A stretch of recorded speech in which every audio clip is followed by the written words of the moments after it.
T'as déjà vu un homme tellement ivre de pouvoir qu'il donne un coup de pied à une juge en pleine audience et pense qu'il va s'en tirer comme si de rien n'était, je veux dire. C'est pas juste de l'arrogance, c'est plus sombre que ça. C'est un type qui a porté son insigne si longtemps qu'il a oublié qu'il était censé protéger les gens, pas les traquer. Mais ce qu'il savait pas, ce que personne dans cette salle d'audience n'a vu venir, c'est que la femme qu'il a tenté d'humilier, elle n'était pas juste une juge. C'était une guerrière forgée dans le feu.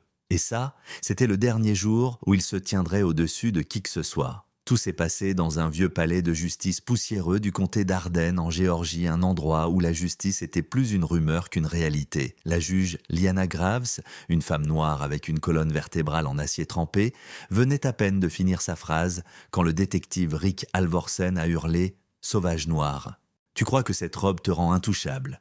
Et avant que quiconque ne réagisse, il lui a balancé un coup de pied, en plein ventre. Elle s'est effondrée, a heurté la chaise, les papiers ont volé, les respirations se sont figées. La salle entière s'est tue, figée. Rick lui se tenait droit, ricanant la main posée sur sa ceinture comme s'il osait quelqu'un de bouger, comme s'il était le roi du tribunal. Mais Liana, mon Dieu, Liana, elle a agrippé le bord de sa chaise, les jointures blanches, la poitrine haletante, et puis elle s'est redressée. En boitant, la colonne bien droite, elle n'a pas dit un mot. Elle a juste ramassé l'acte d'accusation tombé au sol comme si c'était un marteau tombé du ciel. Et derrière ce regard calme, c'était une tempête. Ce que Rick savait pas, c'est que Liana n'était pas juste une juge sur le papier, elle avait été stratège de combat dans le 75e régiment de Rangers. 4 déploiements, médaille d'argent, cœur pourpre, et des cicatrices visibles ou pas, que personne ne pouvait deviner depuis le banc de justice.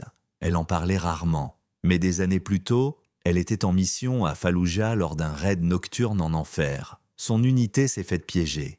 Elle a rampé sur 2 kilomètres avec un éclat d'obus dans la cuisse pour ramener un soldat Evans en sécurité. Elle a saigné à travers 3 bandages, elle a failli y rester. Et ce n'était que son premier déploiement, ce que la guerre ne lui a pas appris, la rééducation s'en est chargée. 10 mois à l'hôpital militaire pour réapprendre à marcher, à tenir un stylo, à parler sans bégayer. Elle a étudié le droit la main tremblante, lu des décisions de justice sous morphine.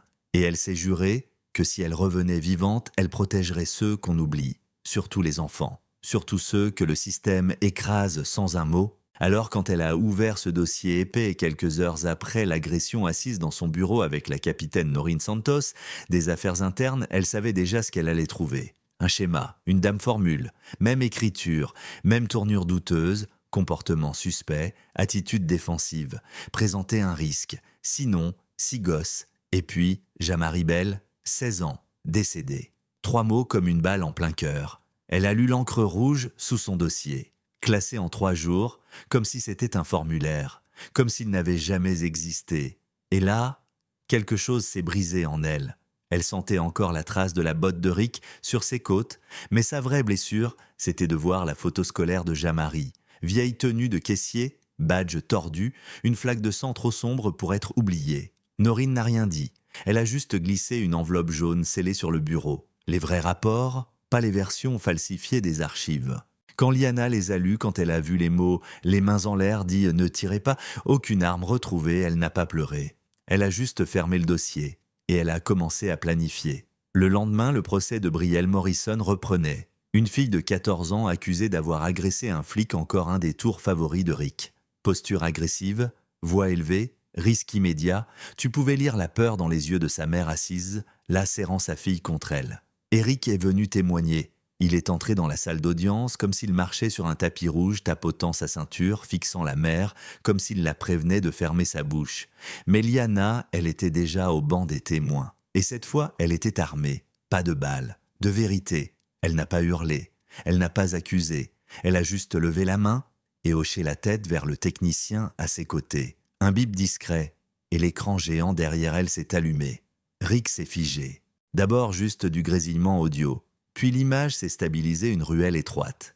Jamari était là, main levée, uniforme de magasinier, voix tremblante. « Ne tirez pas, ma mère m'attend pour dîner. » Eric, derrière la caméra, a répondu froidement « Apprends les bonnes manières. » Et il a tiré. Le claquement sec du tir, c'était pas juste une arme, c'était l'air lui-même qui se déchirait. Jamari s'est effondré, le sang s'est répandu, et dans cette salle, personne ne respirait encore, Un père, rang 3, en bleu de travail, la tête si basse que ses poings bas tremblaient. Une mère au fond pleurait sans retenue. Même la greffière avait les mains sur le visage.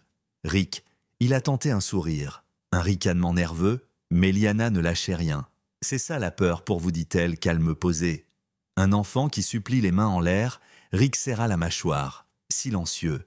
Elle pencha la tête, son regard plus coupant qu'un couteau. Ou bien vous êtes juste un chasseur Rick qui tire sur la proie la plus facile à atteindre la salle entière, figé comme du béton.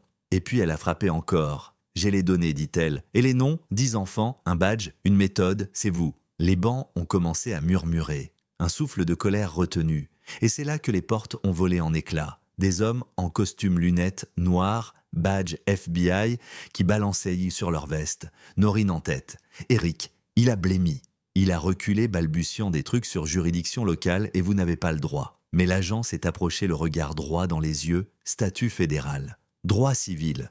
Votre insigne ne vous protège pas du meurtre, monsieur. Et là, Rick Alvorsen, détective décoré, crin corrompu, s'est fait menotter comme n'importe quel criminel. La salle n'a pas encore applaudi. Pas tout de suite, c'était trop brut, trop vrai. Mais ce silence-là, c'était la justice qui retenait son souffle, juste avant d'exploser. Et ce silence-là, c'était la justice qui retenait son souffle, juste avant d'exploser. Et puis comme un barrage pourri qui cède la salle a éclaté. Pas en cris, non, ce n'était pas du chaos. C'était plus profond, c'était brut. Des applaudissements qui ne sonnaient pas comme une victoire, mais comme une libération. Comme un hurlement qu'on avait enfermé sous la peau pendant trop longtemps, enfin relâché. Les genoux de Rick ont flanché. Pendant une seconde, juste une, il ressemblait à un gamin perdu, dépassé, les yeux cherchant une main amie dans la foule, une bouée dans une mer qu'il avait abandonnée. Mais il n'y en avait pas. Pas cette fois. Pas après ce que tout le monde avait vu. Et pourtant, il n'a pas pleuré, il n'a pas supplié, non. Quelque chose a changé en lui, un truc sombre pourri. Son rictus est revenu, pas de la peur, de la rage. Comme si l'idée même qu'il, Rick Alvorsen, fils de capitaine Star du commissariat d'Ardennes, soit arrêté par une femme noire devant des civils, était une trahison qu'il ne pouvait avaler. « C'est un putain de coup monté !» a-t-il hurlé, la voix tremblante. « Vous croyez qu'elle est une héroïne? Vous pensez qu'elle n'a pas manipulé tout ça ?» Les agents n'ont pas bronché, mais Liana, elle a avancé. Son regard ne l'a jamais quitté. Pas une seule seconde. « Je n'ai rien manipulé, Rick, » dit-elle, la voix basse mais ferme. « Tu as juste été vu pour la première fois. » C'est là que Rick a craqué. Tu pouvais le voir. Cette petite corde dans sa tête tendue depuis des années, elle a rompu d'un coup. Il s'est tourné vers le public, vers les caméras qui diffusaient en direct sur tous les réseaux, et il a crié « C'est ça votre justice qui va patrouiller vos rues, maintenant, hein, qui va protéger vos gosses quand ils manqueront de respect. » Sa voix a résonné dans la salle comme un animal pris au piège. Mais personne n'a répondu, parce que lui-même avait déjà répondu avec une balle dans la poitrine d'un enfant de 16 ans. Liana a reculé d'un pas. Elle a laissé le silence parler à sa place. Et dans ce silence, quelque chose s'est fissuré chez lui. Son regard est tombé au sol. Ses épaules se sont affaissées. Peut-être que c'était de la honte, peut-être juste le poids de la vérité, c'était fini. Le jeu qu'il menait depuis des années, l'intimidation, les fausses plaintes, les rapports copiés-collés, tout s'était écroulé face à une femme et un dossier rempli de noms.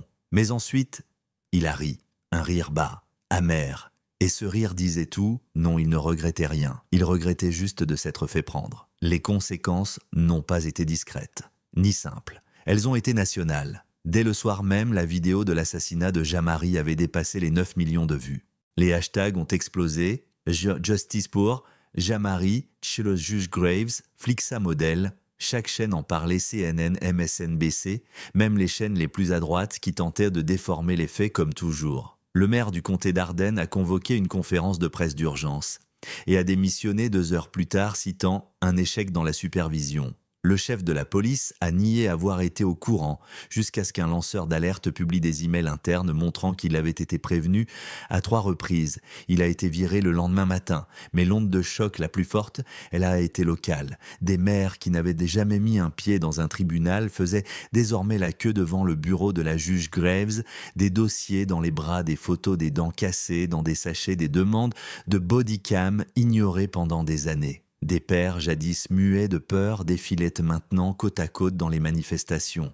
Les charges contre Brielle ont été abandonnées. Son nom a été lavé, sa mère, Elle s'est présentée aux élections scolaires le mois suivant, et elle a gagné. Même l'ancien coéquipier de Rick, l'agent Daniel Kim, est revenu regard coupable pour avouer qu'il avait déposé plainte, enterré et muté dans une brigade morte loin du comté. Et pendant tout ça, Liana, elle n'a pas fait de conférence de presse. Elle n'est pas allée sur les plateaux télé. Elle est juste retournée au tribunal chaque jour, comme si c'était son premier jour encore et encore. Mais quelque chose avait changé.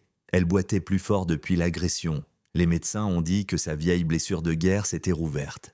Elle avait mal tous les jours, mais elle n'a jamais demandé de congé. Quand on lui a demandé pourquoi, elle a simplement répondu « Parce que quelque part, un parent croit que son enfant ne sera pas cru.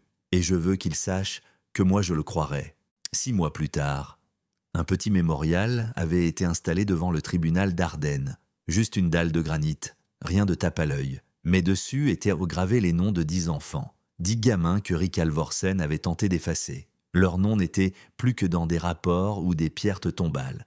Maintenant, ils étaient gravés dans la pierre. Ce jour-là, une cérémonie discrète a eu lieu, pas de caméra, pas de journalistes, juste des parents, des enseignants, des voisins, et Liana. Elle s'est tenue au bord du jardin, sa main posée sur la pierre, une canne dans l'autre, non pas comme un symbole de faiblesse, mais comme un rappel que la justice fait mal, qu'elle prend du temps, et parfois, elle boite. Brielle était là aussi, 13 appareils dentaires et une voix plus forte que celle de beaucoup d'adultes. Elle a pris le micro sur les marches du tribunal et a dit « On parle maintenant, on se lève maintenant », pour que personne n'ait plus jamais à baisser les yeux par peur. Les gens ont applaudi. Certains ont pleuré, d'autres sont restés figés, comme s'ils venaient d'entendre quelque chose qu'ils attendaient depuis longtemps. Mais l'histoire ne s'arrête pas là. Parce qu'ailleurs, dans d'autres comtés, il y avait des murmures, d'autres dossiers, d'autres juges qui grattaient sous la surface, des audits demandés, des fichiers secrets déterrés, et certains n'aimaient pas ça du tout. Alors la question se pose, que se passe-t-il quand la vérité avance plus vite que le pouvoir ne peut la cacher? Qui se lève quand le prochain insigne est sale, et sommes-nous prêts à écouter avant qu'un autre nom soit gravé dans la pierre? Alors maintenant, je vous pose la question, si c'était votre enfant, seriez-vous resté silencieux? Dites-le nous dans les commentaires tout de suite, sans filtre. Justice ou vengeance? Vérité ou illusion? On veut savoir. Et si vous pensez que les histoires, comme celle de Jean-Marie, méritent d'être racontées, abonnez-vous. Parce que ce combat, lui, il fait que commencer. On parle, on écoute, on se souvient, toujours.